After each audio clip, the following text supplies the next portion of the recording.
So, June 21st, for me, when I'm recording this, is tomorrow. There is a re-release of my second novel, Innocence Ends, coming out on Godless. 9 days later, on the 30th of June, it becomes available widespread, all other platforms, Amazon, Barnes & Noble, wherever else you may buy books. I originally published Innocence Ends in 2020, shortly after my first experience with KillerCon through a virtual event. I spent some time talking to Carver Pike during that event, and his experience self-publishing his horror novels provided me with kind of the impetus I needed to pull the trigger on releasing Innocence Ends, a book that I was really proud of, but that had taken me 20 years to write. It was a long, drawn-out process. The last 2 years or so of that writing process were a little bit more productive than the previous 18 years, though I had written large chunks of the narrative throughout those intervening years as well.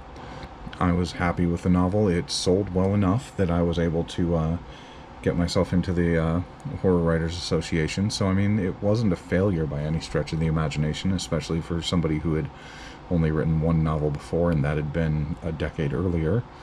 So it wasn't a failure, but it wasn't as successful as I would have liked. I wasn't the only one with this perspective. Candace Nola with Uncomfortably Dark, upon starting an actual publishing house instead of just doing the annual anthologies that she'd been doing, asked me if I would be interested in removing Innocence Ends from publication so that she could work with me to improve it, enhance it a little bit, make some changes, make some additions, and then re-release it with a new coat of paint under her publishing house. I agreed to do so. Her perspective was that it didn't receive the widespread recognition that she thought that it deserved, and she wanted to give it another chance at that. So that's what's happening.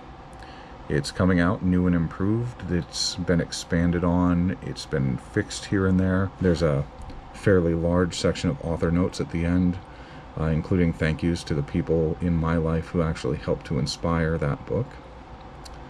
And, well, I hope people enjoy it. I'd like to see it go somewhere. I'd like to see it more widely enjoyed and widely read than it had been previously. I think this is a better version of the book, and I hope that people who've read the original release feel the same way.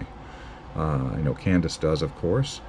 I've gotten some good feedback from other people, and so I'm hoping that that early feedback is indicative of what it's going to be like moving forward, that it's well received and appreciated for what it is.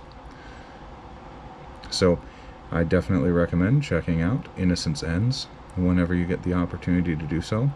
The brand new cover, designed by Don Noble, is based on the original photograph and design that I had made for my self-published edition of it, but it is definitely more striking and eye-catching than my original version, which was substantially more subtle, more monochromatic.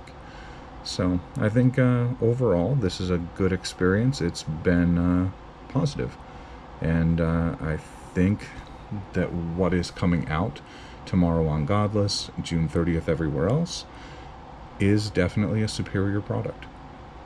So check it out. Thank you.